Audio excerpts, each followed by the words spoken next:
Assalamualaikum warahmatullahi wabarakatuh. Selamat pagi dan salam sejahtera untuk kita semua. Puji syukur kita sampaikan kepada Tuhan Yang Maha Esa karena atas rahmat dan karunia-Nya kita dapat berkumpul secara virtual melalui Zoom dalam keadaan sehat jasmani dan rohani. Yang saya hormati Ketua Program Studi Administrasi Publik, Ibu Dr. Anda Susi Harjati MAP. Yang saya hormati Kepala Laboratorium Puskap, Bapak Calvin Edo Wahyudi SSMKP. Yang saya hormati Wakil Koordinator Puskap 2026 Kak Indah Rahmat Nur Halimah. Serta yang saya banggakan Kak Fatia Azikiau Nisa dan Kak Nova Amelia Nohara selaku narasumber kita pada pagi hari ini. Dan tentunya teman-teman KMAP yang sangat saya cintai. Sebelum acara dimulai, izinkan saya sebagai MC sekaligus moderator untuk memperkenalkan diri. Burung merpati terbang melayang, hinggap sebentar di pohon kenari. Perkenalkan, saya Shivana Aulia Safitri yang akan memandu jalannya acara pada pagi hari ini. Pertama-tama, saya ucapkan selamat datang kepada teman-teman KMAP yang sudah menyempatkan diri untuk hadir dalam acara kali ini. Mengusung tema dari nol jadi delegasi. Diharapkan teman-teman dapat memperoleh wawasan dan pengetahuan baru mengenai dunia delegasi bersama narasumber yang tentunya sudah berpengalaman. Kami berharap kegiatan hari ini tidak hanya menjadi sesi sharing semata, tetapi juga sebagai pembekalan bagi teman-teman. Sebelum kita mulai, saya ingin mengingatkan beberapa hal agar acara tetap berjalan dengan lancar. Yang pertama, dimohon seluruh peserta dapat mengaktifkan kamera dan memasang background Zoom yang sudah disediakan oleh panitia. Yang kedua, selama pemaparan materi, dimohon peserta untuk menonaktifkan mikrofonnya. Yang ketiga, diharapkan tetap fokus dan tidak meninggalkan ruang Zoom selama acara berlangsung. Yang keempat, setelah materi selesai, akan ada sesi tanya jawab. Teman-teman bisa raise hand terlebih dahulu untuk bertanya. Baik, untuk mengawali rangkaian acara hari ini, mari kita bersama-sama menyanyikan lagu kebangsaan kita Indonesia Raya. Kepada operator, kami persilahkan.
Lagu Indonesia Raya sudah diputar, teman-teman. Nah, kali ini akan masuk ke dalam sesi sambutan. Sambutan akan disampaikan oleh Kepala Laboratorium Puskap.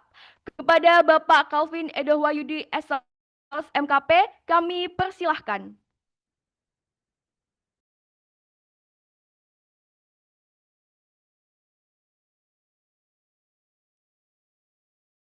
Cek monitor, suara saya sudah terdengar, Pak Moderator? Sudah, Bapak? Oke, baik. Assalamualaikum warahmatullahi wabarakatuh. Selamat pagi, salam sejahtera untuk kita semua. Selamat pagi. Oke, alhamdulillah, wa syukurillah, wala haula wala quwata illa billah. Yang saya hormati Ibu Korprodi Administrasi Publik, yang saya hormati narasumber ya untuk kegiatan hari ini, yang saya banggakan rekan-rekan yang saat ini hadir, khususon panitia utamanya, dan lebih spesial lagi kepada Mbak Moderator ya, karena saya amati tadi Mbak Moderator juga sangat baik ya dalam menyampaikan tentang kegiatan ini ya, membawa acara ini juga dengan baik. Kalau boleh tahu angkatan berapa, Mbak? Izin menjawab, saya angkatan 25, Bapak. Berarti baru ikut ya Puskap ya, diklat kemarin ya? Ya. Ya, luar biasa untuk kinerjanya sebagai MC sekaligus moderator, bagus ya. Ceria juga, oke, luar biasa. Oke Sobat, langsung saja experience talk terkait dengan teman Jatim, betul ya? Oke, ada dua acara pertemuan delegasi yang ada dalam ranah administrasi publik untuk mahasiswa. Yang pertama yang paling besar itu adalah ADMI ya, Temu ADMI, Administrator Muda Indonesia.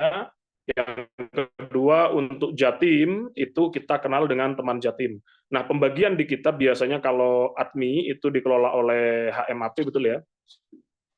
Kalau teman Jatim itu dikelola oleh teman-teman asisten laboratorium.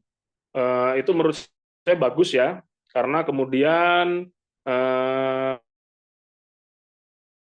merata dalam pembagian peran baik di teman Jatim maupun di Temu ADMI. Tapi saya sedikit sharing gini. Ini saya berbicara pengalaman saya sendiri. Karena saya juga alumni acara model ini. Kalau dulu belum ada teman Jatim ya, adanya Temu ADMI. Sebelum Temu ADMI yang kuno itu namanya kalau tidak salah, saya dulu dikasih tahu oleh senior-senior saya, ya, kakak-kakak tingkat saya itu namanya Penasma kalau tidak salah. Penamas atau Penasma gitu saya lupa. Tapi setelah itu vakum karena ada konflik, kalau tidak salah begitu. Kemudian baru di angkatan saya, kurang lebih saya semester 4 atau semester 6 pada saat itu, digagaslah namanya Temu ADMI, Administrator Muda Indonesia. Teman Jatim belum ada. Saya alumninya. Saya hanya ingin cerita begini. Jangan remehkan kegiatan model ini. Kenapa? Karena di era saat ini, yang menentukan sukses atau tidaknya seseorang lulusan mahasiswa, lulusan perguruan tinggi, salah satunya adalah bagaimana Anda membangun jaringan. Selain hard skill dan soft skill ya, hard skill ya katakanlah mata kuliah yang Anda tempuh gitu ya, kompetensi-kompetensi yang Anda ikuti, atau soft skill ya. Soft skill itu kan ya pengalaman-pengalaman apa yang Anda peroleh, kemampuan-kemampuan apa yang Anda pelajari di luar perkuliahan. Seperti Mbak Moderator, kemampuan soft skill untuk komunikasi publiknya saya pikir bagus. Nah, jaringan itu penting. Anda bayangkan ini ya, tak spill nih. Alumni Temu ADMI tahun 2010 zaman saya dulu, itu sebagian saya tahu ya, yang saya tahu ya, itu jadi dosen, termasuk saya sendiri. Ya. Bahkan ada dosen yang UGM, dan mungkin Anda kenal karena kemarin begitu intens memprotes MBG, namanya silakan Anda googling nanti. Namanya Bung Media Askar tuh namanya. Itu saya dosen.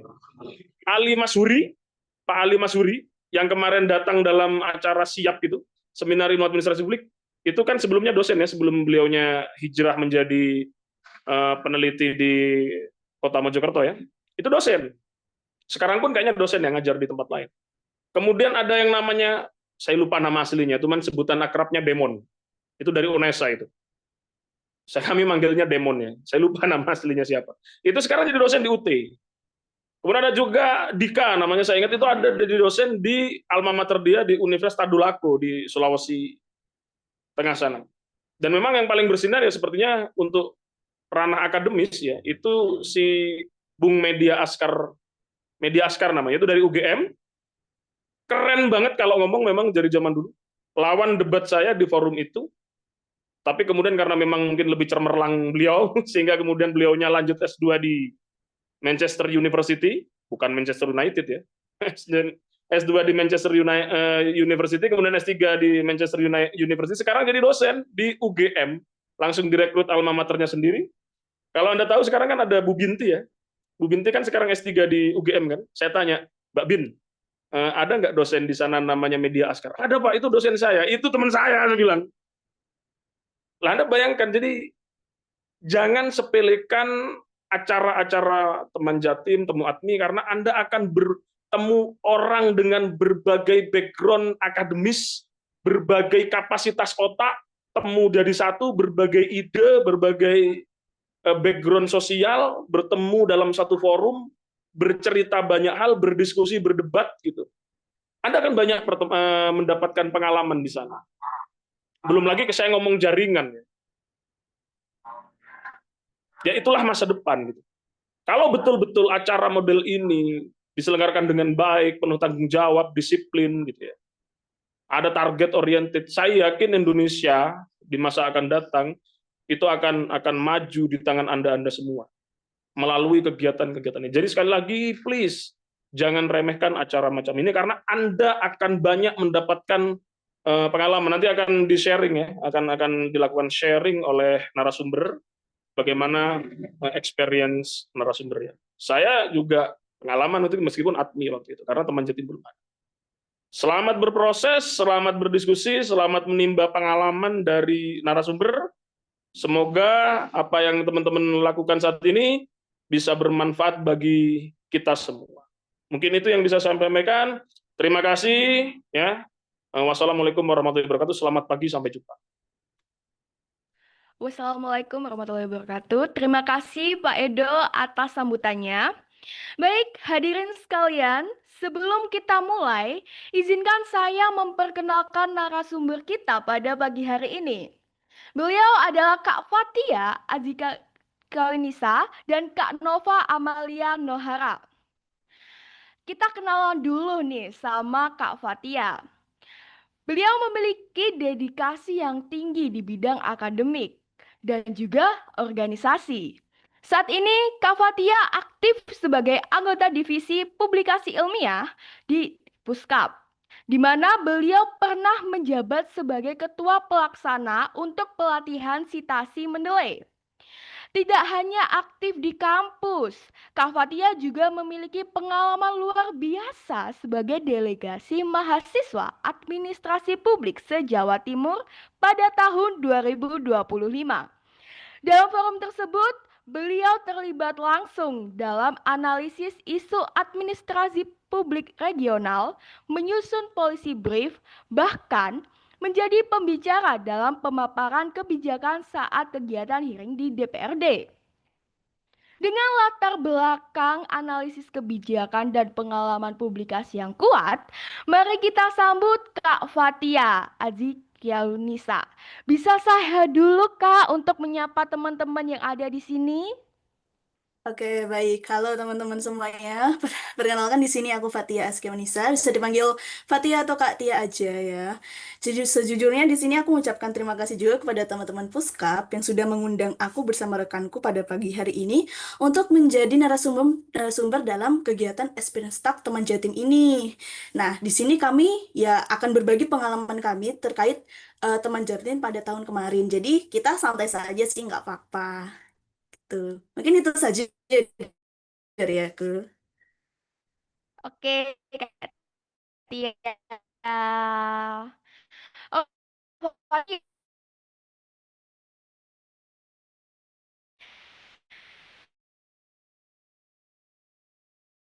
sosok berprestasi, memiliki pengalaman organisasi yang kuat di antara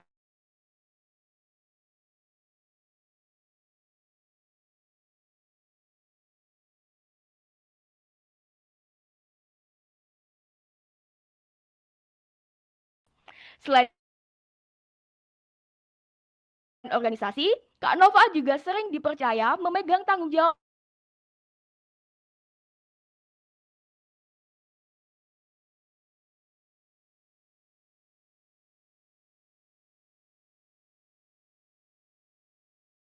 Kak Nova pernah menjadi delegasi temu administrasi publik Jawa Timur dan meraih juara 2 lomba orasi legislatif politik. Dengan latar belakang kepemimpinan dan minatnya yang besar terhadap isu kebijakan publik serta literasi, mari kita sambut narasumber kita, Kak Nova Amelia Nohara. Kak Nova bisa say hi dulu untuk menyapa teman-teman yang ada di sini? Halo semuanya, jadi aku Nova dan ini aku sama Fatia ini rekan partner buat Teman Jatim. acara Teman Jatim tahun lalu. Jadi aku mau ngucapin terima kasih juga buat para panitia yang sudah mengundang dan mempercayakan ke kami untuk menjadi narasumber di rangkaian acara Experience Talk Teman Jatim ini. Nah, semoga dengan adanya rangkaian acara Experience Talk Teman Jatim ini bisa menginspirasi teman-teman untuk berpartisipasi dalam kegiatan Teman Jatim 2026. Oke, segitu aja dari aku. Aku kembalikan ke moderator. Cocok lali munggah gunung. Sampai sandi ya, nanti kok hati-hati ya. Iku lah apa iku? Tretan TV guyu-guyu iku.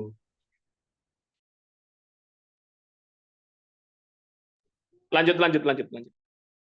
Baik, narasumber kita udah excited nih. Jangan sampai kita kalah excited ya teman-teman.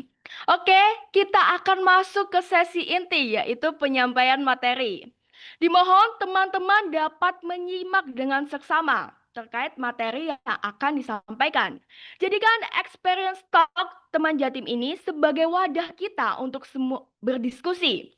Di sini teman-teman dapat bertukar motivasi, pengetahuan, dan pengalaman bersama narasumber kita yang sangat luar biasa. Di penghujung acara akan ada sesi tanya jawab. Teman-teman dapat mempersiapkan pertanyaan selagi materi disampaikan. Boleh bertanya banyak hal terkait teman Jatim di sini. Siapapun boleh bertanya, jangan malu dan jangan segan asal sopan. Kita akan mengupas helai demi helai kegiatan teman Jatim sampai tuntas. Supaya teman-teman KMAP memiliki gambaran yang jelas mengenai teman Jatim. Baik. Untuk sesi pertama, kita akan menggandeng Kak Fatia. Pada sesi ini, kita akan membahas hal paling dasar, yaitu pengenalan dan kegiatan teman Jatim. Apa sih itu teman Jatim? Kita ngapain aja sih di sana? Nah, hal ini bakal dijelasin sama Kak Fatia, teman-teman. Kepada Kak Fatia, kami persilahkan.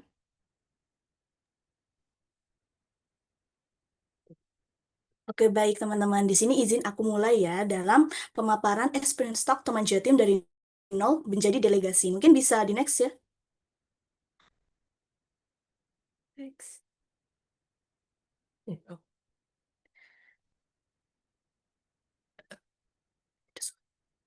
Ini mungkin bisa di next ya halamannya. Untuk operator. Oke. Sebenarnya apa sih itu teman Jatim? Teman Jatim itu apa? Teman Jatim atau Temu Mahasiswa Administrasi Negara se-Jawa Timur merupakan forum tahunan yang diadakan untuk mahasiswa jurusan Administrasi Publik atau Negara sebagai wadah pengembangan ilmu di bidang administrasi publik. Forum ini dilakukan menggunakan pendekatan ilmiah dengan mengedepankan nilai-nilai kekeluargaan dan kebersamaan. Jadi intinya teman Jatim itu merupakan wadah untuk berkembang melalui sebuah pendekatan ilmiah di bidang administrasi publik, teman-teman. Dan dari teman Jatim ini bakal ada luarannya. Sebenarnya kalau diceritakan awal dari kegiatan ini, tentunya kita akan mencari sebuah perwakilan sekelompok orang atau bisa disebut sebagai delegasi. Nah, untuk menjadi delegasi teman Jatim, kita ini juga akan dites, teman-teman. Yang pertama dengan membuat esai, lalu akan dilakukannya wawancara oleh panitia teman Jatimnya. Nantinya itu akan terpilih 2 sampai 3 delegasi yang akan mewakili UPN di Teman Jatim ini. Lalu selanjutnya dari delegasi tersebut yang udah terpilih nih akan melakukan riset terbaru sesuai dengan tema yang sudah ditentukan dan akan melakukan penelitian yang turun lapangan dengan membahas topik atau subtema yang telah ditentukan. Nah, dari itu, dari delegasi ini selanjutnya akan menyusun sebuah artikel ilmiah yang akan menjadi luaran dari kegiatan teman Jatim ini. Nah, luaran inilah yang menjadi inti dari forum teman Jatim yang akan dipresentasikan bersama dengan luaran universitas-universitas lainnya.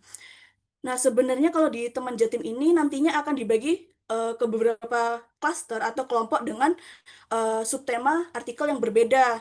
Nah, kalau kemarin itu UPN itu ada di klaster 2 ya kalau nggak salah ya. Iya. Di klaster 2 itu membahas terkait partisipasi masyarakat dalam pembangunan yang tangguh Dan berkelanjutan. dan berkelanjutan. Nah, kalau nggak salah kita itu bersama dengan Untak Surabaya ya di klaster 2 dengan membahas subtema artikel yang sama. Nanti kita presentasinya bersama dengan Untak Surabaya dalam satu forum ruang diskusinya. Mungkin bisa di next.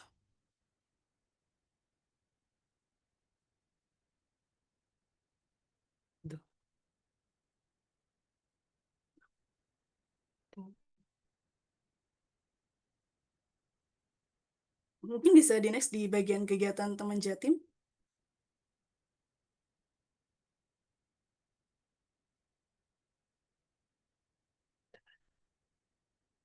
Slide selanjutnya. Oke, mungkin untuk kegiatan di Teman Jatim sendiri itu, yang pertama ada workshop policy brief, workshop yang menjelaskan terkait struktur policy brief dan cara menyusunnya. Policy brief itu sebenarnya apa sih? Policy brief itu merupakan suatu dokumen ringkas yang menyajikan temuan berbasis data serta rekomendasi kebijakan berbasis bukti untuk memecahkan suatu masalah atau isu yang telah beredar di dalam publik. Nah, artinya kita itu menyusun suatu rekomendasi kebijakan untuk memecahkan suatu masalah publik.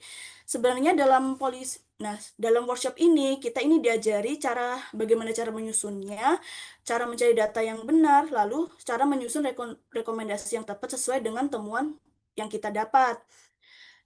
Kenapa sih? Kenapa ini masuk dalam kegiatan Teman Jatim? Karena nantinya teman-teman bersama para delegasi lainnya juga akan disuruh membuat satu policy brief bersama. Jadi ini bukan per setiap univ ini membuat satu policy brief ya, karena kalau dilihat dari temu admi itu setiap univ membuat satu policy brief. Kalau di Teman Jatim kita membuat satu policy brief bersama yang akan dipaparkan pada pihak tertentu. Karena selain membuat artikel jurnal, forum ini juga berfungsi sebagai wadah berkembang teman-teman dalam mengkaji isu terkini juga dalam merangkai sebuah rekomendasi kebijakan. Lalu yang kedua ada diskusi klaster. Diskusi klaster ini ruang untuk bertukar ide atau saran dalam menentukan topik policy brief yang akan dibahas. Dulu UPN ini sebagai tuan rumah ya. Dulu diskusi klaster ini dibagi 2 kali ya. Iya. Ininya. Ada diskusi klaster pertama dan diskusi klaster kedua yang dilakukan secara online. Nah, diskusi klaster pertama itu kita dipertemukan dengan para delegasi lainnya dalam suatu forum Zoom dan kita itu dibagi per klaster. Karena yang kemarin kita ini bersama Untak ya, jadi ada forum Zoom sendiri. Nah, di sini dari UPN ini memaparkan topik policy brief yang akan dipaparkan, misalnya terkait ekonomi hijau ya. Iya. Nah, kalau dari Untak memaparkan terkait EPEKEN. Nah, kita berdiskusi topik mana yang dapat mewakili klaster kita dan dipilihlah kita itu jadinya menggabungkan antara topiknya yang UPN dengan topiknya yang Untak. Jadi terkait EPEKEN untuk membangun suatu ekonomi hijau seperti itu. Lalu di dalam diskusi klaster ini kita akan melakukan voting juga. Nah, dari setiap klaster kan sudah ini kan memfikskan topiknya mau menggunakan yang apa. Lalu kita voting dari klaster 1 itu menggunakan perwakilan untuk menyampaikan hasil dari diskusi mereka menggunakan topik apa. Klaster 2 dan klaster 3 juga seperti itu. Lalu setelah fix, kita voting dan itu yang akan menentukan topik final kita di policy brief itu. Selanjutnya itu kita di diskusi klaster 1 juga memilih perwakilan pembicara. Nah, perwakilan pembicara ini yang akan memaparkan policy brief itu kepada pihak tertentu. Nah, kebetulan kemarin itu yang dipilih itu dari UPN, yaitu aku dan juga salah satu rekan kami dari Universitas Jember sebagai pembicara. Selanjutnya di diskusi klaster 2 itu kan kita sebenarnya sudah menyusun policy brief nih. Nah, kita itu di diskusi klaster 2 cuma memaparkan dan juga saling memperbaiki ataupun penambahan jika ada yang kurang dalam policy brief tersebut. Selanjutnya ada seminar nasional. Seminar nasional ini tempat untuk berdiskusi dengan membahas tema besar dari teman Jatim itu sendiri. Nah, kemarin itu temanya itu mewujudkan pembangunan sektor publik yang tangguh, inklusif, dan berkelanjutan berbasis penguatan ekonomi kreatif.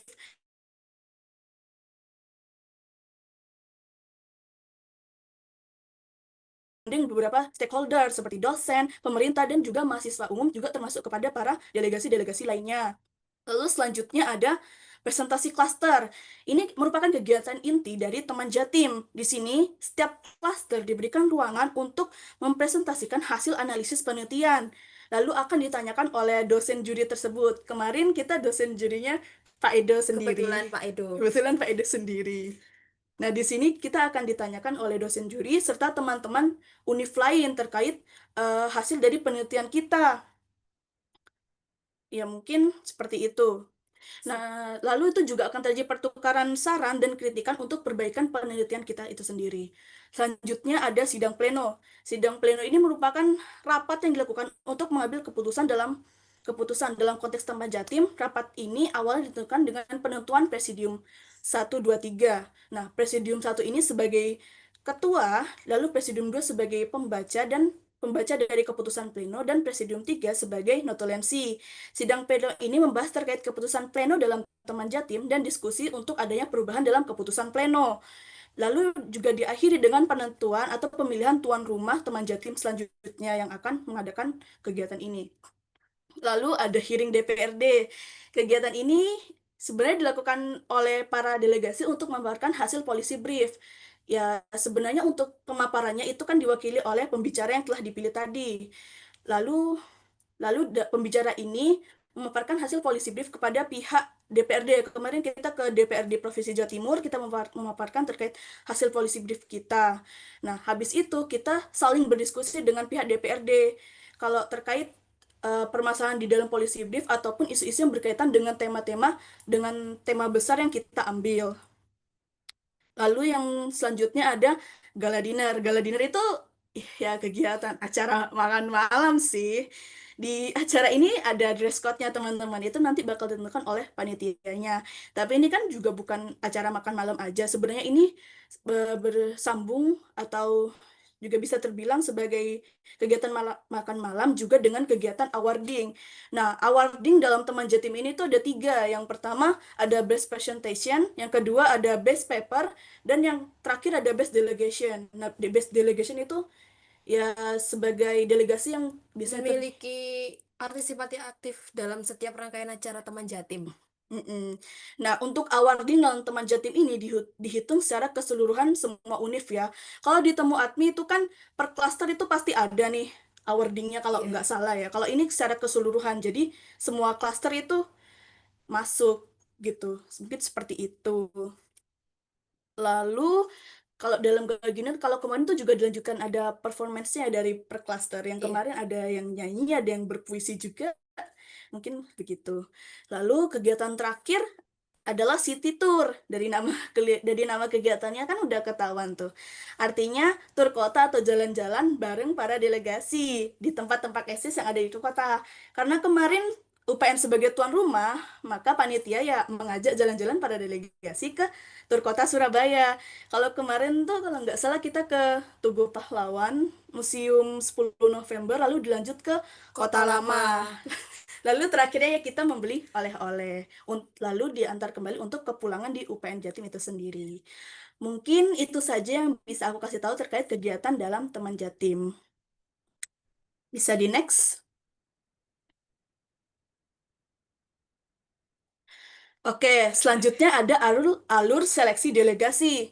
Yang pertama karena kan tadi awalnya aku sudah bilang nih, kalau dalam seleksi delegasi itu kita menyusun esai dan juga wawancara. Nah, di sini kita akan memberikan terbilang sebagai cara untuk menyusun esai yang argumentatif. Yang pertama, yaitu memahami topik dan posisi fenomena yang selaras. Di sini kita perlu nih memahami dulu topik yang kita ambil. Semisalnya dalam teman Jatim tahun lalu, kita menggunakan tema mewujudkan pembangunan sektor publik yang tangguh, inklusif, dan berkelanjutan berbasis penguatan ekonomi kreatif. Dan kita ini perlu memahami inti dari tema itu seperti apa dengan bahasa kita sendiri. Aku memahami tema tersebut sebagai bagaimana sih pembangunan ini dapat dilanjutkan berbasis ekonomi kreatif yang berkelanjutan. Artinya, kita itu bisa menggunakan fenomena berupa ekonomi kreatif ya. Aku lihatnya itu seperti itu. Permisalan fenomenanya itu misal tentang ekonomi kreatif yang bisa terbilang oleh penduduk lokal itu ya biasa aja atau ya bukan termasuk ekonomi kreatif, cuma sekedar ada aja begitu. Nah, itu bisa dijadikan sebuah topik untuk membahas untuk dibahas dalam esai kalian ataupun seperti topik sebuah ekonomi kreatif itu sudah dikenal akan tetapi belum berkelanjutan karena kurangnya kebijakan. Nah, itu juga bisa kalian bahas dalam esai kalian. Oh, ternyata kalau adanya kebijakan ini, potensi ekonomi kreatifnya itu juga bakal lebih besar. Mungkin seperti itu. Ataupun kita juga bisa membuat sendiri terkait inovasi ekonomi kreatif. Ataupun teman-teman ini ada ide, aku pengen bikin ekonomi kreatif. Misalnya pupuk dari cangkang telur, itu juga bisa dijadikan sebuah ide yang bagaimana bisa berkelanjutan dalam sektor lingkungan begitu. Mungkin dari Nova ada tambahan. Nah, sedikit tips dari aku, kalian bisa mengkaitkan tema atau topik penulisan esai yang udah ditentukan per klaster itu dengan beberapa program yang ingin diinisiasi oleh pemerintah. Kalian bisa lihat dari skala nasional maupun global. Misal, dari skala nasional, kalian bisa amati dulu dari file rencana strategis pemerintah atau Renstra tahun terbaru, ataupun lewat RPJPN. Misalnya di tahun kemarin itu kan eh, kita mengambil tema tentang ekonomi berkelanjutan. Nah, ini nanti bisa dikorelasikan ke Renstra yang dimana pemerintah juga punya ambisi untuk mewujudkan kelestarian lingkungan melalui adanya sistem ekonomi hijau. Kemudian, jika dikaitkan dengan program global juga, seperti inisiasi Sustainable Development Goals atau SDGs, di mana ada salah satu poinnya yang menyinggung tentang pekerjaan layak dan pertumbuhan ekonomi dengan target mencapai pertumbuhan ekonomi yang inklusif tanpa merusak lingkungan, tepatnya di SDGs nomor 8. Dan itu bisa dicapai dengan SDGs 12 tentang konsumsi dan produksi yang bertanggung jawab melalui strategi mengurangi jejak ekologis dengan mengubah cara kita memproduksi dan mengonsumsi barang. Nah, titik temunya nanti adalah di ekonomi hijau, di mana kita bisa mengambil fenomena atau inovasi yang memfasilitasi topik tersebut. Lalu mungkin bisa kembali lagi ke PPT untuk operator.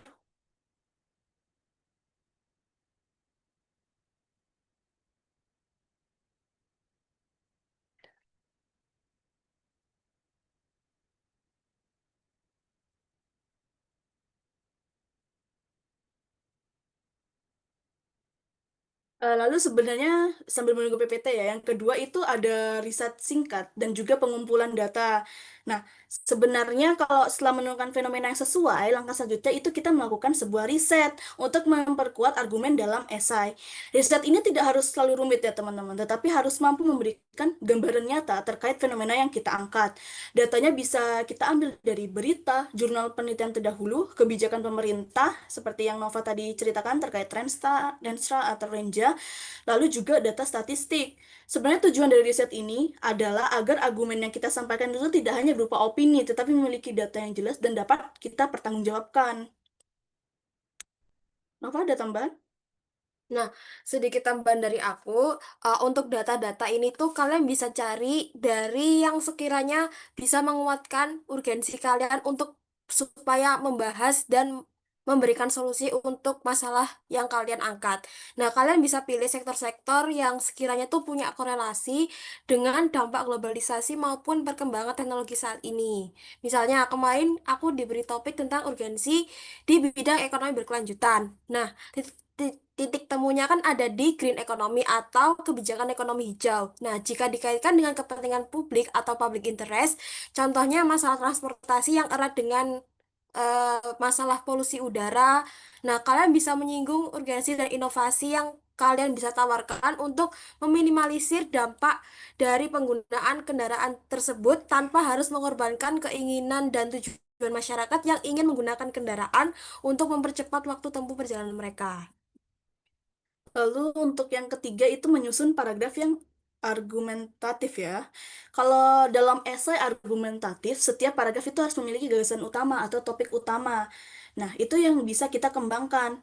Sebenarnya kalau ditulis dari strukturnya, yang pertama itu ada kalimat utama yang berisikan ide atau pokok atau pendapat utama dari kita. Lalu kita jelaskan dari ide ini. Kita itu sebenarnya mau bagaimana, sebenarnya ada apa dengan ide ini. Lalu kita perkuat dengan bukti atau data untuk memperkuat argumen kita. Bisa dari jurnal atau kebijakan pemerintah yang telah aku jelaskan tadi.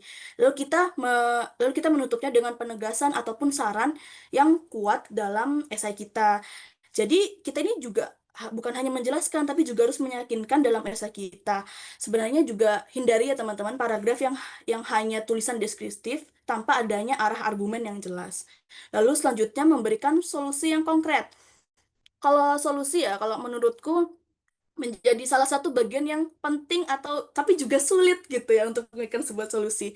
Karena kita harus memberikan solusi yang tidak terlalu umum tetapi tetap spesifik dalam permasalahan kita. Sebenarnya solusi kita itu juga sebaiknya harus relevan dengan permasalahan yang kita bahas dan sekiranya dapat diterapkan juga sebagai suatu perbaikan.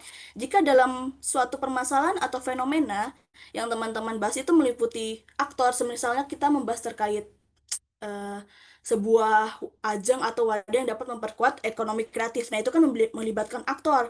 Anggapannya seperti pemerintah kabupaten atau pemerintah kota. Nah, sarannya itu kita bisa meliputkan pemerintah kabupaten atau kota dalam saran kita. Lebih baik pemerintah kabupaten, lebih baiknya begini, lebih baiknya membuat sebuah perda baru, lebih baiknya menetapkan hak paten dari ajang ini. Mungkin seperti itu. Nah, juga sebenarnya menurutku kita itu dapat menyusun sebuah solusi saat kita sedang melakukan riset. Karena gitu kita dapat melihat ragam perbedaan perbedaan pendapat dari temuan-temuan yang kita ambil. Mungkin seperti itu. Nah, sedikit tambahan dari aku, untuk solusi konkret yang bisa kalian tawarkan itu tidak hanya bersifat menjawab, tapi saran dari aku juga tuh harus mampu membedah dari akar masalah tersebut dan mampu mengatasi permasalahan yang ada. Bahkan akan lebih baik jika solusi tersebut sifatnya sustainable atau berkelanjutan. Nah, jangan hanya menghadirkan sebuah solusi yang sifatnya sementara. Karena saat ini dunia itu sedang membutuhkan ide-ide yang bernafas panjang untuk menjaga masa depan. Nah, kalian tuh bisa berikan solusi-solusi yang sekiranya bisa menjawab patokan pertanyaan yang erat kaitannya dengan keberlanjutan program. Misalnya, apakah ide yang kalian tawarkan itu bisa efektif untuk menyelesaikan masalah, kemudian apakah cara implementasinya itu bisa berjalan dengan efisien sesuai dengan perkembangan teknologi saat ini, ataupun apakah dampak yang ditimbulkan ini bisa bertahan lama. Nah, solusi ideal itu merupakan solusi yang tidak hanya bisa menjawab tantangan hari ini, tapi juga bisa teruji keberlanjutannya untuk jangka panjang. Nah, sebenarnya ini ada contoh dari esaiku sama Nova waktu kita untuk seleksi delegasi teman Jatim kemarin. Mungkin di sini aku bisa minta tolong operator untuk ditampilkan salah satu dari esai kita.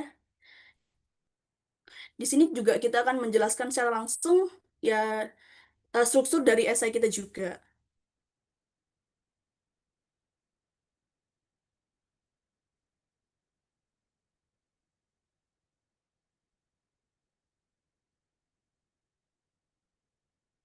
Hmm. Ya.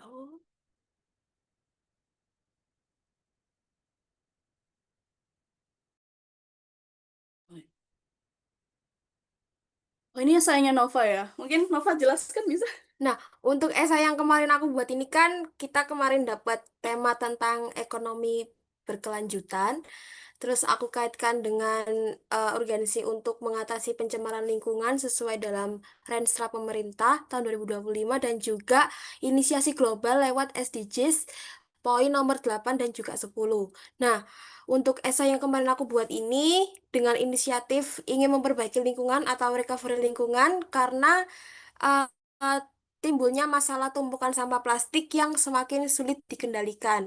Kita semua tahu bahwa saat ini konsumsi plastik sangat Ya, susah susah untuk di dibersihkan kan lah ya. ya diatasi Di atas.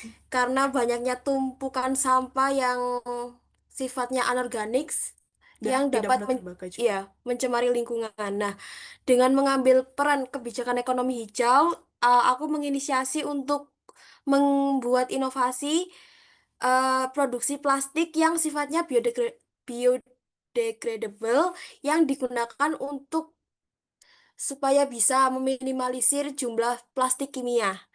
Nah, ini plastik yang sifatnya biodegradable ini terbuat dari singkong, dari saripati singkong yang nanti akan digunakan pada kemasan mie instan. Kemudian bisa pada sedotan ataupun pada pembungkus plastik kecil yang sifatnya kemasan mikro supaya tidak meninggalkan sifat leave no one behind. Nah, meskipun inovasi plastik pada kemasan mikro seperti pada bumbu mie instan ataupun pada sedotan ini tidak secara keseluruhan mengubah konsumsi plastik kimia oleh produsen perusahaan, tapi ini bisa menjadi sebuah wujud nyata pelaksanaan ekonomi hijau yang inklusif. Eh, dan ini juga bisa menciptakan pengaruh yang signifikan apabila dilakukan dalam jangka waktu yang panjang. Oke, baik. Sebenarnya yang esaiku ya bisa ditampilkan juga. Sebenarnya kalau tapi nggak usah nggak apa-apa ya. Sebenarnya kalau sebenarnya kalau esaiku sendiri itu membahas terkait sebuah festival yang dapat mendukung pembangunan berbasis pelestarian budaya lokal.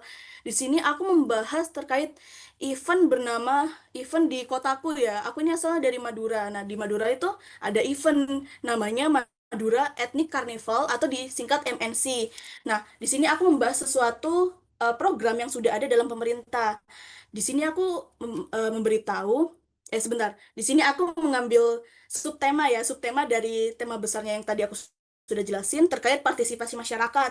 Nah, ternyata MMC ini diselenggarakan oleh komunitas Jurnal Sumeneb. Artinya kan dari masyarakat luas, artinya kan komunitas ini dari masyarakat luar bersama dengan jurnalistik juga, yang termasuk ya adanya partisipasi masyarakat untuk mendukung pelestarian budaya di Sumeneb. Nah, ternyata MMC ini juga didukung oleh Pemkab Sumeneb. Kegiatan ini tuh bentuknya seperti parade atau festival kostum, juga ada seperti event tradisionalnya Sumeneb itu juga ada tong-tong dan juga penjualan-penjualan seperti apa ya namanya? Seperti ya gantungan kunci dan lain-lainnya yang berbasis budaya. Nah, nah, dari parade kostum ini juga menggunakan tema yang ada di Sumeneb seperti tema karapan sapi ataupun keris. Kegiatan ini itu membuka partisipasi masyarakat mulai dari pelajar, komunitas, kreatur busana, UMKM fashion dan kriya. Nah, ini tidak hanya stuck untuk masyarakat Sumeneb saja, tetapi juga di Jawa Timur. Sehingga aku bisa bilang kalau ini merupakan suatu ajang atau wadah yang dapat meningkatkan pelestarian budaya lokal melalui partisipasi masyarakat. Nah, partisipasi masyarakat ini, masyarakat bergabung dan juga dapat menunjukkan kreasi dari ekonomi kreatifnya mereka itu sendiri, tetapi berbasis budaya. Kesimpulannya itu, budaya lokal itu sebenarnya bisa menjadi kekuatan ekonomi yang kuat melalui kegiatan kreatif yang inklusif ataupun kolaboratif.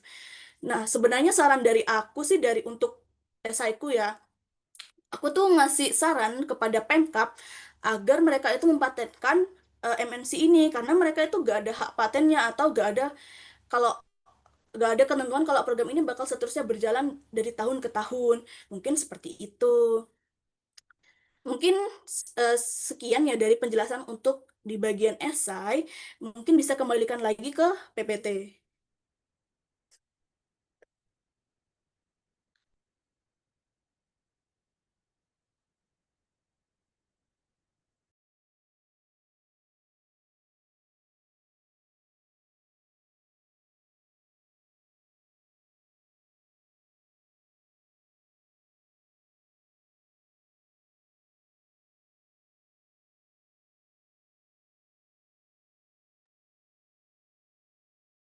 Oke, selanjutnya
Oke, mohon maaf ya teman-teman, di sini ada kendala ya, tiba-tiba Mati. lampu mati. Mohon maaf, mungkin bisa dikembalikan di alur seleksi delegasi. Aku sumpah, ya ampun. Mungkin bisa dikembalikan ke alur seleksi delegasi ya kepada operator. Mohon maaf.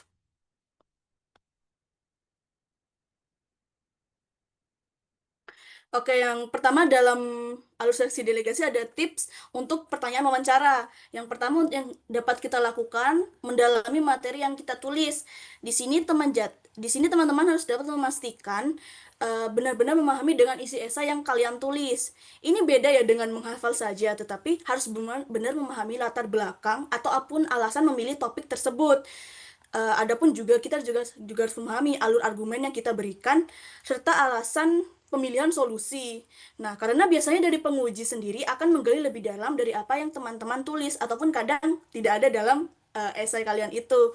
Atau sekedar mengetes apakah teman-teman ini benar-benar mengerti dari esai teman-teman itu sendiri. Yang kedua, mempelajari pertanyaan yang kemungkinan keluar. Di sini kalau sedikit cerita, aku sebelum wawancara ya, ya Nova juga. Aku juga sebelum wawancara itu menggunakan AI, seperti bisa ChatGPT atau Gemini untuk memberikan pertanyaan yang sepertinya bakal keluar di wawancara nanti. Nah, itu bisa dengan memberikan sebuah esai kalian ke dalam ChatGPT atau Gemini, lalu minta untuk buatkan pertanyaan yang sekiranya akan keluar saat wawancara. Nah, sebenarnya itu membantu banget ya teman-teman, karena dari mereka itu kadang memberikan pertanyaan yang kita itu tidak terpikirkan sama sekali. Nah, sebelum itu karena adanya itu kita bisa memprediksi kira-kira pertanyaan apa saja yang mungkin akan keluar dari mulut si penguji. Yang ketiga, memperkuat argumen yang kita buat.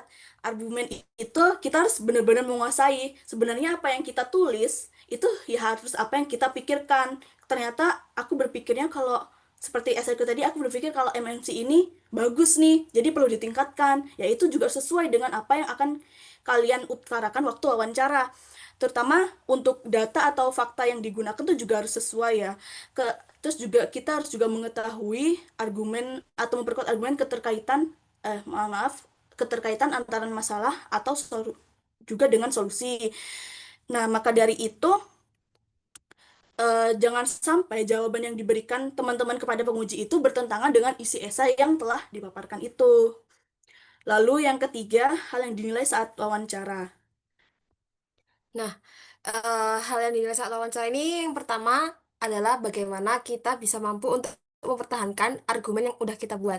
Nah, jadi penguji ini tuh sebenarnya cuma ingin melihat apakah kita itu benar-benar memahami dan yakin dengan argumen yang kita utarakan supaya argumen ini tuh bisa seperti kayak dipertanggungjawabkan yang sudah kita bangun dalam esai tersebut. Nah, bukan sekedar hanya mengulang isi tulisan, tapi ini tuh bisa dan sekiranya itu harus mampu menjelaskan kembali dengan logika yang kuat.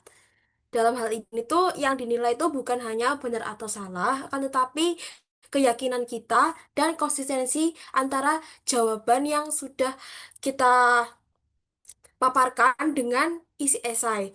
Nah, kemudian kita juga dinilai melalui kejelasan alasan yang kita berikan dengan mengaitkannya pada pada topik yang kita bahas tadi. Lalu yang kedua, kemampuan bicara dan pedalaman materi.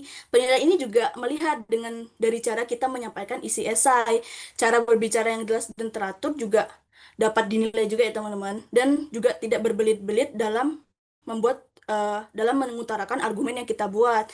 Selain itu pedalaman materi juga terlihat dari seberapa jauh kami memahami topik yang dibuat dalam esai tersebut, kemampuan menjelaskan konsep dengan bahasa yang sederhana, ataupun kemampuan untuk mengaitkan jawaban dengan konteks yang lebih luas lagi.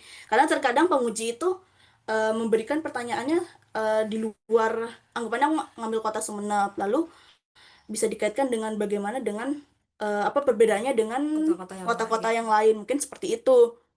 Lalu yang ketiga, kemampuan problem solving. Nah, ini dapat memitigasi dampak dari kebijakan itu. Nah, sebenarnya penguji itu ingin melihat bagaimana cara kita untuk mengidentifikasi masalah dan bisa memberikan solusi yang sekiranya visioner. Akan tetapi juga bisa memikirkan dampak jangka panjang dari adanya solusi tersebut, yang biasanya dinilai itu meliputi kejelasan solusi yang ditawarkan, kemudian apakah sifatnya realistis atau hanya bersifat reaktif sementara saja, yang kemudian dilihat juga melalui apakah kemampuan dari solusi yang kita tawarkan itu bisa menghasilkan dampak positif terhadap keberlanjutan sebuah Permasalahan ya itu, sebuah program. sebuah program atau permasalahan itu. Mungkin bisa di next halaman. Nah, kita hari ini akan berbicara tentang strategi menjadi delegasi. Nah, sebenarnya kan aku sendiri di tahun lalu selain berkegiatan menjadi anggota delegasi Teman Jatim 2025 juga disibukkan menjadi panitia Himpunan Mahasiswa Administrasi Publik, yang dimana itu sangat benar-benar saat hektik banget, dan kebetulan juga pas itu aku juga dilibatkan menjadi panitia koor keamanan. Jadi hari ini aku cuma ingin bercerita aja tentang bagaimana hektiknya aku untuk menghadapi Ya, banyaknya kesibukan itu.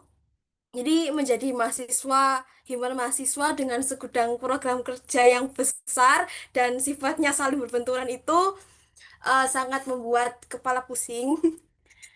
Karena saat pelaksanaan Teman Jatim pada Oktober 2025 kemarin, aku juga disibukkan menjadi koor panitia, yang dimana aku benar-benar dibingungkan dengan keharusan aku untuk menjadi delegasi. delegasi yang dengan kesibukan observasi, wawancara, turun lapangan, dan juga aku harus menemani dan memfasilitasi Kasih anggota panitiaku untuk bisa eh, eh, untuk bisa menjalankan program kerjanya gitu. iya, Karena dia kan koor ya teman-teman. Jadi itu harus selalu ada. Dan nanti yang bertanggung jawab juga pasti dari koornya itu sendiri. dan di fase ini tuh ancaman burnout yang ditandai dengan hilangnya motivasi itu sudah pernah aku rasakan pada saat itu, terutama di hari H setelah menjadi panitia, Hmm. hingga kelelahan fisik dan mental yang sangat wow. Nah, maka sedikit tips dari aku supaya kita bisa memanage kegiatan dan waktu kita untuk bisa membedakan mana kebutuhan saat menjadi delegasi dan juga kebutuhan saat menjadi panitia di acara himpunan mahasiswa. Yang pertama itu mungkin kalian sudah tahu, kita tuh harus membuat daftar prioritas mingguan atau to-do list yang sekiranya bisa membagi aktivitas-aktivitas yang harus diselesaikan, dan kita tuh bisa pilih mana aktivitas yang bisa diselesaikan khusus harus di siang hari dan mana yang sifatnya fleksibel bisa dilaksanakan di siang maupun malam hari. Karena pada saat kemarin saat menjadi delegasi seperti kegiatan turlab, kemudian observasi dan wawancara itu sifatnya harus dilaksanakan di siang hari. Kemudian aku membaginya dengan kegiatan menulis artikel, kemudian ada kegiatan revisi itu sifatnya fleksibel, aku lakukan di malam hari. Hmm. Kalau dari aku sendiri, sebenarnya aku itu juga ikut organisasi Puskap ya waktu itu. Aku gak sesibuk Nova, tapi cuman kalau untuk perencanaannya aku juga sama. Tapi untuk aku ini ada prioritasnya. Kalau setiap malam itu aku harus menyusun artikel. Kalau Nova kan fleksibel. Kalau aku itu harus setiap malamnya, entah itu revisi atau melihat dari hasil wawancara. Kalau itu harus dilakukan secara malam-malam sih kalau dari aku. Mungkin bisa dilanjut. Iya, kemudian kan sifatnya malam ini kan fleksibel ya. Jadi kita tuh bisa juga mengusahakan kegiatan yang sifatnya juga bisa mengikut Eh, jadwal kita. Seperti mm-mm. kemarin kita mengusahakan bimbingan itu supaya online. Iya, bimbingan supaya online. Karena emang dari dosennya kan juga kita nggak bisa terus-terus mengejar dosen. Jadi kita Iya, menanyakan apakah dari dosen pembimbingnya itu bisa online atau tidak. Ternyata beliau itu menghendaki online juga. dan itu dilakukan saat malam-malam ya dari dosen pembimbingnya kita kemarin yaitu Pak Rizky. Kemudian yang selanjutnya itu kita bisa memanfaatkan hak pendelegasian wewenang kita. Maksudnya kan kemarin kan aku menjadi seorang koor keamanan. Jadi aku tuh punya hak untuk mendelegasikan program wewenangku kepada anggotaku. Akan tetapi juga harus dalam koridor yang sewajarnya dan kita tuh harus tetap bertanggung jawab sama amanah yang diberikan kepada kita. Karena pada dasarnya fungsi pendelegasian ini tuh cuma mempermudah manajemen waktu saja tanpa kita harus sifatnya lari dari Tanggung tugas ya jawab. tanggung jawab kita. Terus yang ketiga ini ada eksekusi. Jadi di tahap ini tuh eksekusi kita harus lakukan eh dengan konsistensi Dan dan disiplin sesuai dengan plan yang kita udah bentuk tadi. bentuk di perencanaan atau to-do list tadi. Dimana kita tuh harus sebisa mungkin komitmen ke diri kita untuk menghindari menunda-nunda pekerjaan dan benar-benar mengoptimalkan. Bila ingin memang benar-benar capek itu supaya digunakan dan dimaksimalkan untuk istirahat yang benar-benar istirahat. Dan main sama temen Juga bisa. diusahakan ditunda dulu ya. Gitu. Jadi prinsipku yang aku bangun itu eksekusi sekarang atau istirahat total. Jadi pilihannya cuma ada dua itu. Memang kalau misalkan ingin benar-benar menunda waktu untuk dilakukan istirahat, bisa dilakukan dengan istirahat yang benar-benar recovery, fisik dan mental supaya bisa kembali tempur dengan kesibukan di delegasi dan juga di himpunan mahasiswa. Dan jangan lupa karena adanya fase hektik antara crashnya delegasi teman Jatim dan juga kepanitiaan di organisasi mahasiswa ini tuh seringkali membuat kita burn out. Jadi jangan lupa lakukan evaluasi diri dan refleksi diri setiap di akhir pekan supaya kita bisa merefresh diri kita untuk menjadi pribadi yang lebih baik lagi di waktu yang akan mendatang. Iya bener guys, karena kalau kita misalnya dapat tekanan terus-menerus tuh jadinya kita tuh males Iya, dan berpikir untuk terus stres. menunda-nunda pekerjaan. Jadi lebih baik kalau misalnya sudah merasa melakukan semuanya, lebih baik kita melakukan refleksi diri, healing lah dikit-dikit gak apa-apa. Supaya terjadi life work yang balance. Betul. Oke, next. Oke, bisa next strategi presentasi. Oke, jadi di sini ada beberapa tips and trik presentasi dari aku supaya presentasi kalian itu bisa kelihatan menarik. Jadi yang pertama itu susun alur yang linear dan terintegrasi. Jadi tuh kalian bisa rancang alur slide satu arah itu yang sifatnya saling berkesinambungan antar slide. Jadi presentasi yang kuat itu adalah presentasi yang bermula dari alur narasi yang saling Kesinambungan, kesinambungan. berterkaitan atau yang linear. Jadi jangan biarkan slide yang kalian buat ini tuh punya apa pembahasan yang sifatnya sendiri-sendiri sebagai informasi yang tidak sinkron. Nah, jadi pastikan struktur yang kalian bangun itu sifatnya tuh linear dan terintegrasi, di mana setiap slide yang kalian rancang itu punya korelasi masing-masing yang jelas, dan pastikan juga setiap poin yang kalian sampaikan mulai dari urgensi, kalau misalkan dari aku kemarin, urgensi polusi mikroplastik hingga solusi bioplastik ini terjalin menjadi satu kesimpulan yang utuh dan meyakinkan. Slide kedua harus mampu meyakinkan urgensi dari permasalahan yang ada di slide pertama. Dan slide yang ketiga harus mampu menjadi jembatan dari slide pertama dan kedua, sehingga mampu mengarahkan pembahasan kita menuju sebuah solusi yang sifatnya inovatif. Yang kemudian tips yang selanjutnya adalah kita must to show, don't just tell. Jadi sejatinya penyampaian materi yang informatif itu merupakan presentasi yang mampu bercerita pada audiens. Ada baiknya presentasi yang kalian tampilkan di layar itu bukan sekedar presentasi yang sifatnya deskriptif atau isinya itu full tulisan aja. Akan tetapi juga harus diimbangi dengan visualisasi seperti ilustrasi, grafik, ataupun data-data yang mendukung kita untuk mempresentasikan hal tersebut. Ditambah lagi, presentasi itu akan menjadi semakin baik apabila kita membawakannya dengan bercerita. Jadi bukan membaca di layar PPT. Presentasi yang baik juga itu tidak memindahkan isi esai yang kita buat ke dalam slide, akan tetapi sejatinya disusun menjadi bentuk-bentuk poin yang singkat, minim teks, sehingga kita bisa mampu menarasikan kata-kata yang ada di PowerPoint tersebut melalui visualisasi gambar ataupun narasi yang sudah kita sampaikan.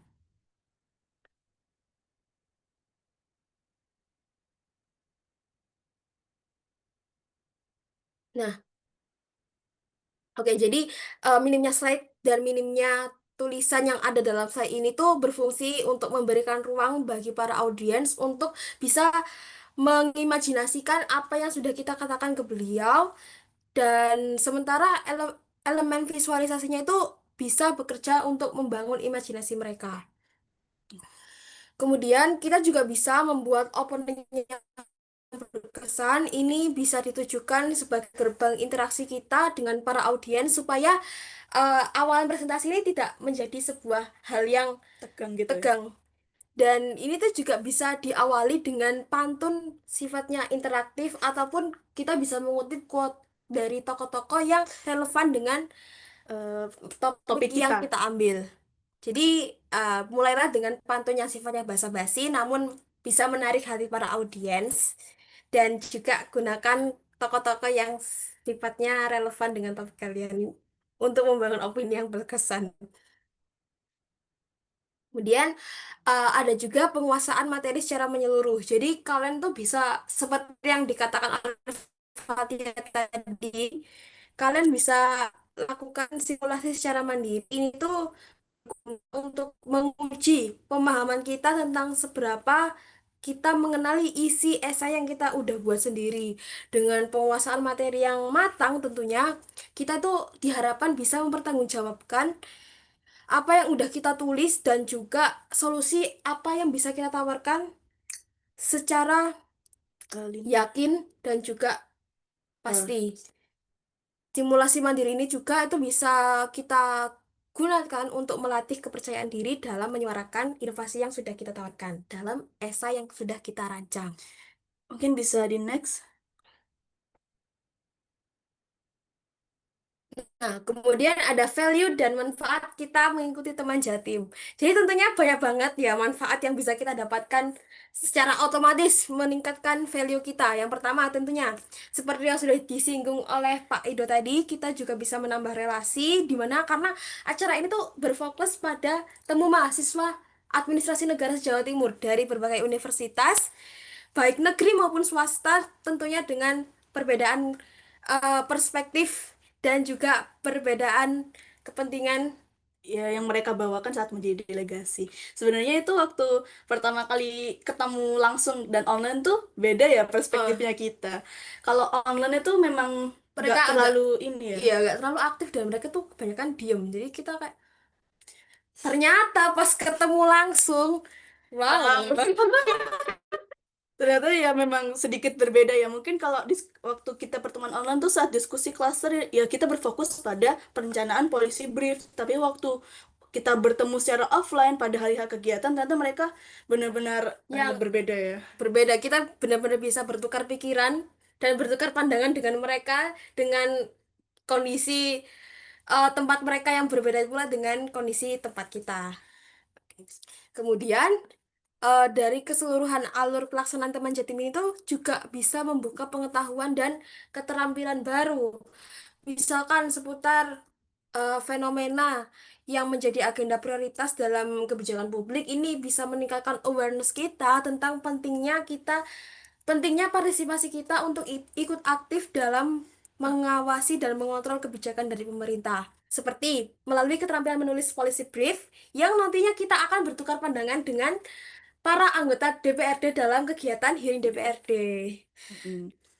Nah, sebenarnya itu juga menurut aku ya, buat aku ya, di hearing DPRD kemarin itu merupakan sesuatu yang baru, apalagi untuk membuat policy brief. Karena dari semester sebelumnya, kita tuh belum pernah disuruh untuk membuat suatu policy brief, dan itu baru banget di teman Jatim ini kemarin, dan itu sedikit kaget ya. Sebenarnya policy brief ini apa dan untuk apa? Lalu setelah kita mencari tahu, ternyata dokumen ini untuk merekomendasi suatu kebijakan.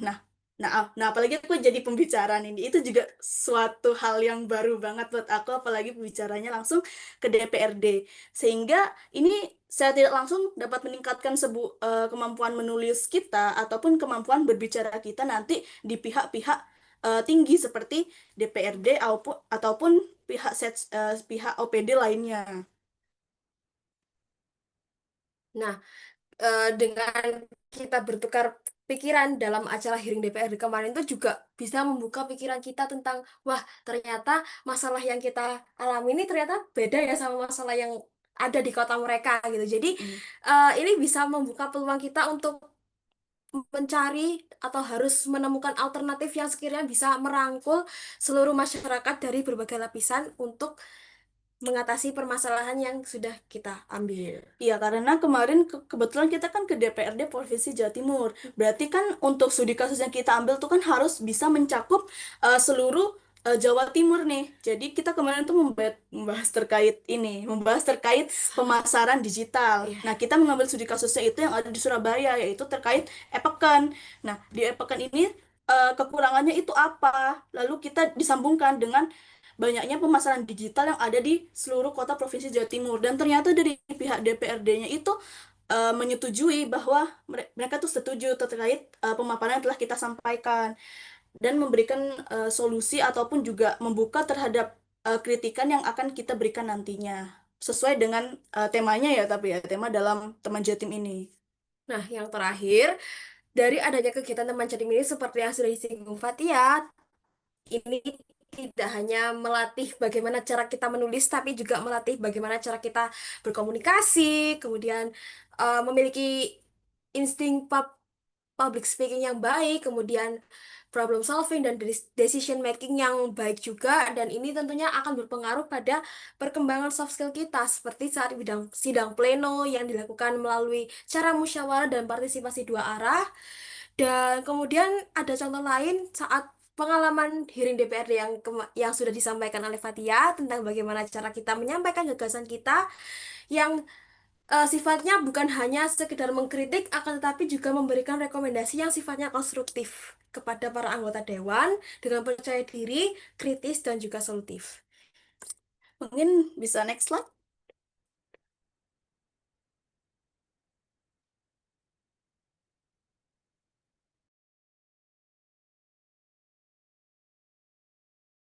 Oke, oh iya, mungkin segitu ya pemaparan dari aku dan Nova di sini. Bisa kami kembalikan ke moderator. Terima kasih. Wah, luar biasa sekali pemaparan dari Kak Fatia dan Kak Nova. Oh ya, saya mau reminder lagi supaya teman-teman dapat mengaktifkan kamera ya teman-teman. Oh ya, teman-teman, untuk menutup diskusi kita hari ini, izinkan saya merangkum materi ke dalam 3 poin utama. Yang pertama, apa? Apa sih teman Jatim itu? Teman Jatim adalah forum tahunan temu administrasi publik se-Jawa Timur. Kegiatan ini menjadi wadah ilmiah sekaligus ajang silaturahmi bagi mahasiswa untuk mengkaji isu-isu administrasi publik melalui berbagai kegiatan seperti workshop policy brief, seminar nasional, hingga hearing langsung ke DPRD. Yang kedua, mengapa? Mengapa kita harus mencoba menjadi delegasi? Mengapa kita perlu mencoba menjadi delegasi? Karena selain memperluas relasi antar daerah atau lintas daerah, program ini juga menjadi sarana nyata untuk melatih soft skill yang tidak selalu diperoleh dalam kelas, seperti public speaking, kepemimpinan, kemampuan bermusyawarah, hingga membangun wawasan kritis terhadap kebijakan publik. Yang ketiga dan terakhir adalah bagaimana. Bagaimana sih cara menjadi delegasi? Untuk dapat sukses seperti para narasumber kita nih, terdapat dua langkah kunci yang perlu dilakukan, yaitu melalui seleksi, menyusun esai argumentatif yang solutif dan inovatif, serta mempersiapkan diri menghadapi wawancara dengan penguasaan materi yang mendalam. Yang kedua, manajemen diri saat menjadi mahasiswa kura-kura nih, yang sudah disebutin Kak Nova tadi, yaitu menerapkan strategi POS, Planning, Organizing, Acting, dan Self-Reflection, untuk menjaga keseimbangan antara perkuliahan dan organisasi. Serta menggunakan prinsip show, don't just tell dalam setiap presentasi. Sebagai penutup, menjadi delegasi bukan hanya tentang hasil akhir, tetapi juga tentang keberanian untuk berproses dari nol. Semoga poin-poin yang telah disampaikan hari ini dapat menjadi bekal berharga bagi kita semua untuk terus berkembang. Oke. Sekarang akan masuk ke dalam sesi yang sangat dar-der-dor, apalagi kalau bukan tanya jawab. Bagi teman-teman yang ingin bertanya, dipersilahkan untuk raise hand terlebih dahulu. Jangan malu, jangan segan, dan jangan ragu. Teman-teman untuk bertanya, karena di sini kita semua belajar. Semakin banyak pertanyaan, semakin banyak wawasan yang dapat kita gunakan untuk sebagai referensi. Mungkin bisa raise hand teman-teman yang ingin bertanya?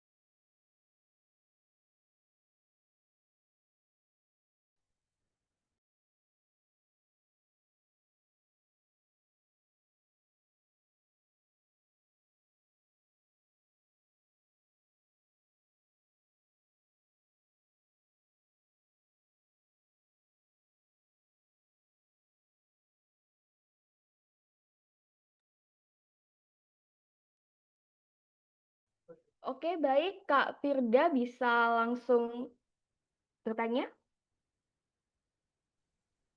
Baik, sebelumnya terima kasih kesempatannya. Izinkan saya memperkenalkan diri. Saya Firda Herianti dari Angkatan 23, yang mana em, saat ini sedang berkesempatan atau diberi amanah untuk menjadi delegasi kompetisi serupa, tapi yang temu adminnya. Nah, di sini saya mau bertanya nih tipsnya kepada delegasi Teman Jatim 2025 tentang ini. Kan kompetisi ini tuh maksudnya delegasi ini, acara ini tuh dijalankannya secara tim ya. Secara tim yang mana sejauh yang saya tahu itu 3 orang kan. Nah, untuk mekanisme pengerjaan setiap output atau luarannya dari teman-teman delegasi teman Jatim itu bagaimana? Apakah setiap luaran itu dikerjakannya dibagi, kemudian nantinya direfleksikan atau didiskusikan bersama di akhir, atau setiap pengerjaan itu selalu bersama on the spot ngerjain bareng biar terbentuk komunikasinya seperti itu, atau bagaimana? Mungkin juga ada tipsnya agar kita ini setim bisa kompak gitu sampai akhir. Terima kasih.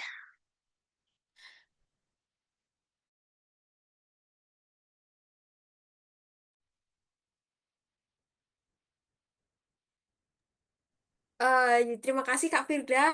Eh, pertama aku ucapkan selamat dan semangat ya karena sudah mewakili UPN buat acara temu ADMI tahun ini.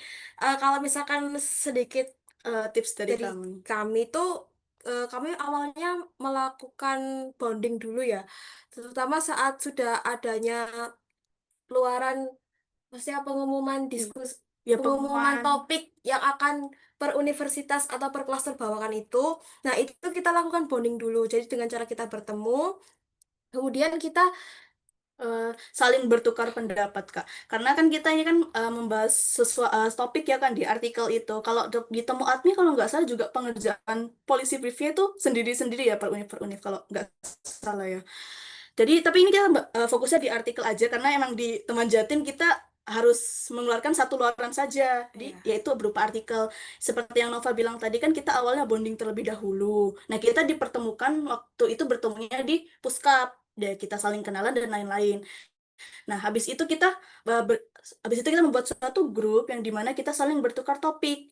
Sebenarnya dari yang telah kita lakukan, inti dari semuanya itu yang kita perlu tuh yaitu komunikasi.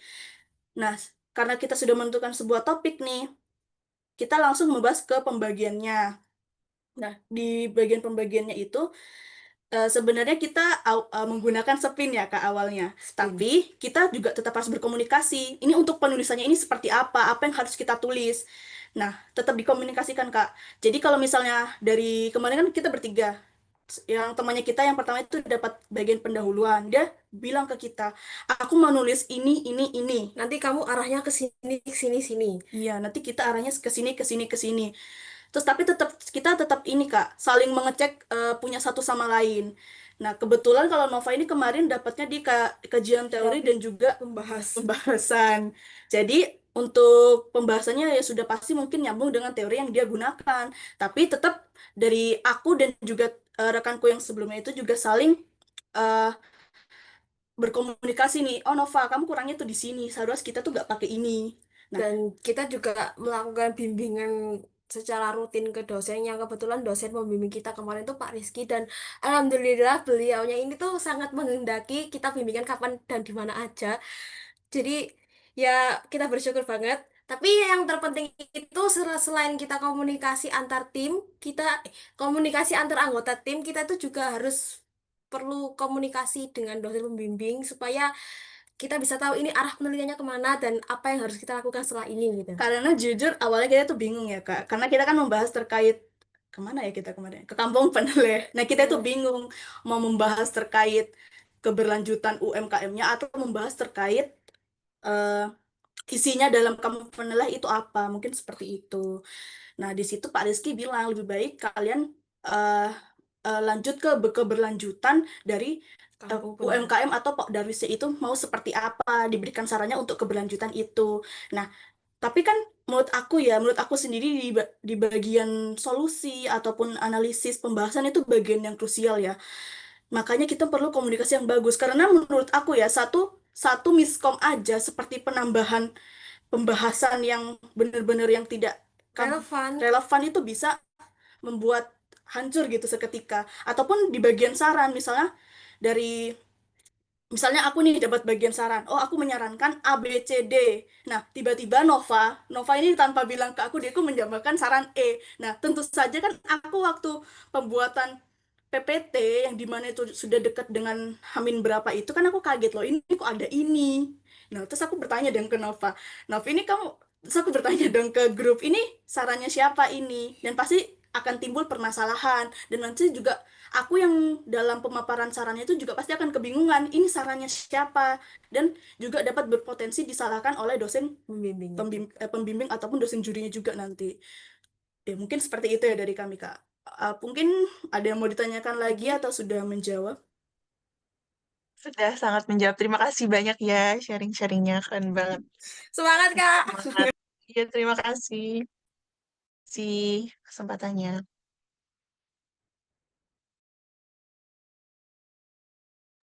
Terima kasih atas Kak Firda sudah bertanya dan Kak Fatia dan serta Kak Nova yang menjawab.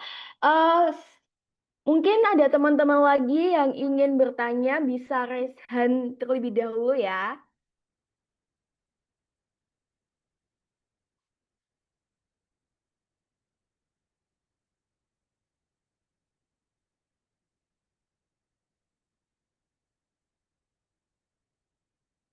Jangan malu-malu teman-teman untuk bertanya, nggak apa-apa. Kita sangat terbuka di sini. Anggap saja seperti bimbingan. Hmm. Bibi, ya seperti apa ya? Meminta bimbingan kepada teman-teman yang sudah berpengalaman dalam delegasi ini. Seperti itu. Jangan sungkan-sungkan.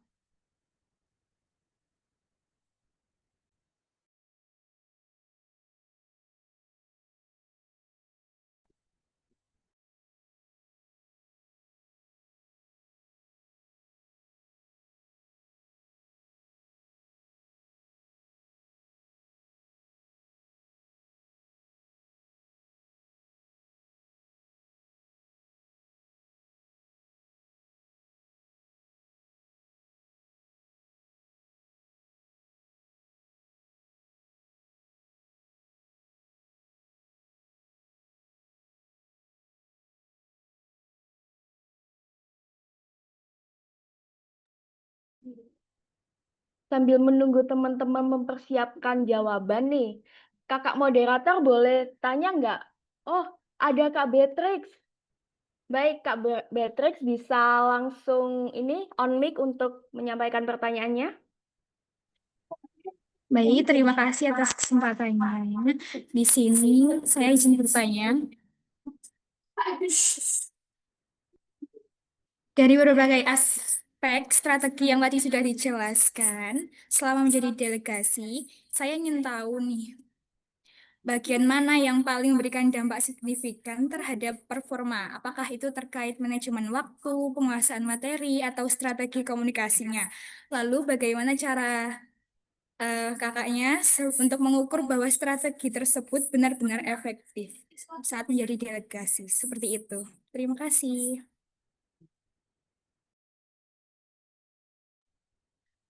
Mungkin mohon maaf bisa diulang ya pertanyaannya.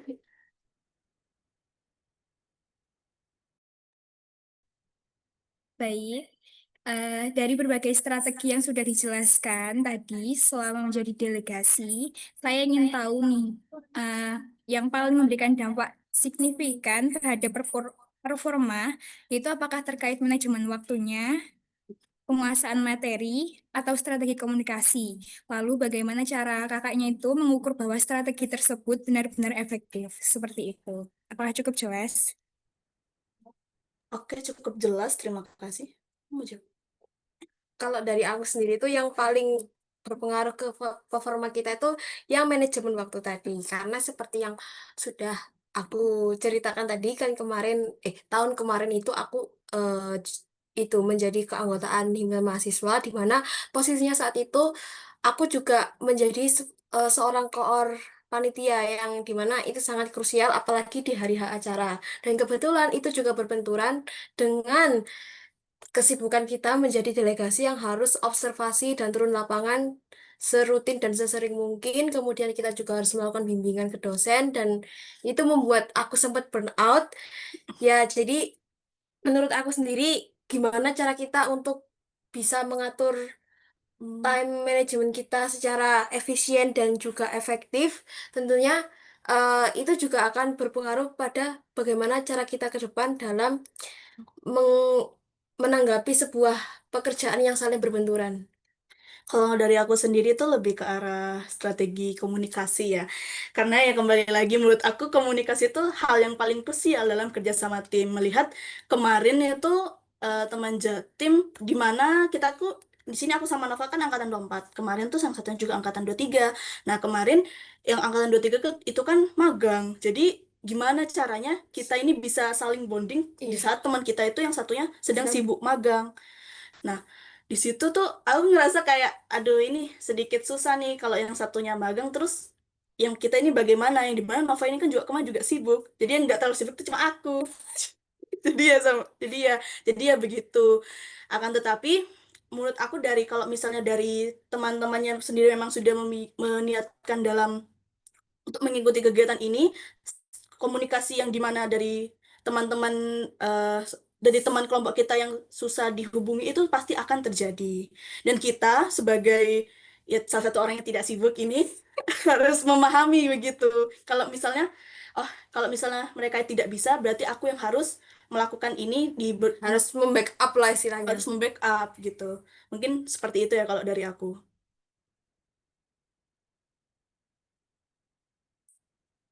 Apakah sudah menjawab atau mau ditanyakan lagi?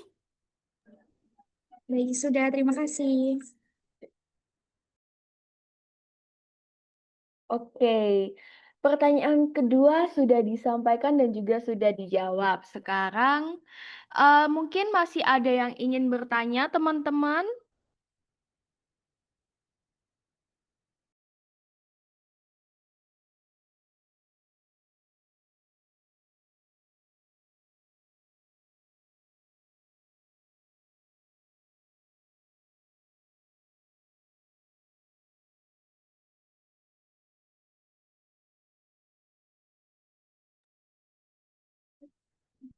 Oke, kita tunggu 3 detik untuk teman-teman raise hand. Kalau di 3 detik tidak ada yang raise hand, kakak moderator mau bertanya. Oh, masih ada yang raise hand ternyata. Oke,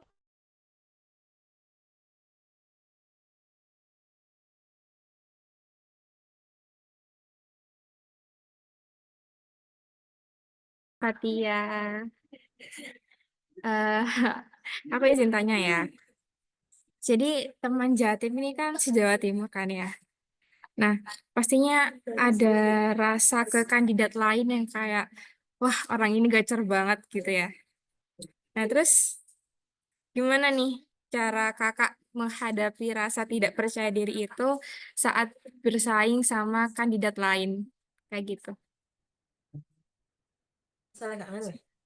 Sudah di... Jujur ya, kalau aku sih sebenarnya nggak terlalu merasa terintimidasi sih. Karena aku sudah beranggapan mereka dari awal, ya bagaimana ya? Karena dari awal kita bertemu saat diskusi klaster juga nggak terlalu biasa biasa aja gitu. Jadi aku nggak terlalu terintimidasi walaupun sudah mengenal mereka waktu bertemu saat hari H. Dan aku lebih memikirkan kayak ini lebih baik kita lebih baik daripada memikirkan itu lebih baik kita memikirkan bagaimana cara mempresentasikan hasil dari penelitian kita agar lebih baik di mata dosen juri ataupun di mata teman-teman di universitas lainnya karena kan intinya dari kegiatan ini kita harus lebih baik daripada mereka menurut aku gitu sih kalau dari Nova ada tambahan. Kalau mungkin aku juga nggak men-spotlight kenapa kok, maksudnya aku nggak merasa terintimidasi kenapa kok mereka bisa lebih gitu dari aku karena aku sendiri juga sudah yakin sama potensi diriku dan sebisa mungkin di ajang ini aku juga akan bisa Bersaing. bersaing dengan mereka ataupun bisa lebih dari mereka. Karena kan kita ini di titik yang sama, berarti kan kita sudah melewati hal yang sama dengan mereka. Lalu, Kenapa? Untuk apa kita harus insecure? mungkin seperti itu kalau dari kami. Jadi ya pede saja Iya, pede. gitu, dengan kemampuan kita sendiri, tidak usah Membandingkan kita dengan orang lain karena pada dasarnya setiap orang itu punya kemampuan yang berbeda akan tapi itu juga bisa menjadi suatu hal yang wow dan mm-mm. Mungkin seperti itu dari kami. Oke, baik Kak. Terima kasih. Keren banget kakaknya. Ya, kasih applause dulu. Oke, baik. Sungguh luar biasa materi yang disampaikan pada pagi hari ini. Kita tutup sesi tanya jawabnya ya, teman-teman. Apakah masih ada yang ingin bertanya? Kita tunggu 3 detik lagi. 1, 2, 3. Tidak ada. Baik, selanjutnya kita akan masuk ke sesi penyerahan sertifikat kepada narasumber. Untuk ke operator, kami persilahkan.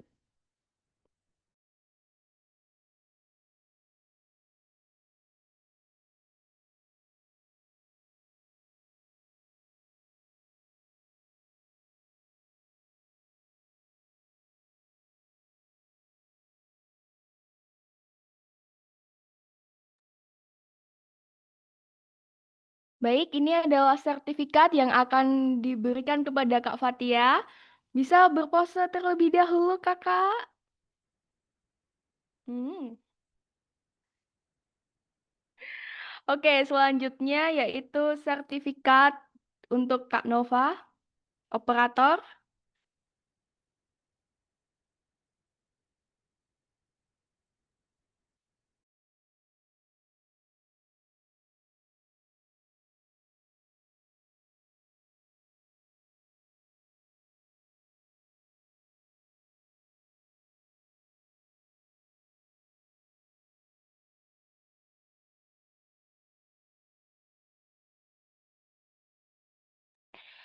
Baik, ini sertifikat untuk narasumber kedua kita yaitu Kak Nova. Bisa berpose juga Kak Nova. Hmm.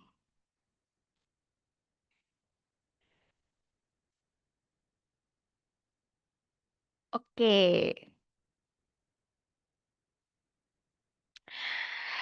Setelah penyerahan sertifikat, kita akan masuk ke sesi foto bersama. Kepada teman-teman yang belum menyalakan kamera, dimohon untuk dinyalakan ya teman-teman. Sebelum saya hitung buat fotonya, teman-teman bisa touch up dulu biar kelihatan cantik and ganteng saat difoto. Kami beri waktu 10 detik ya.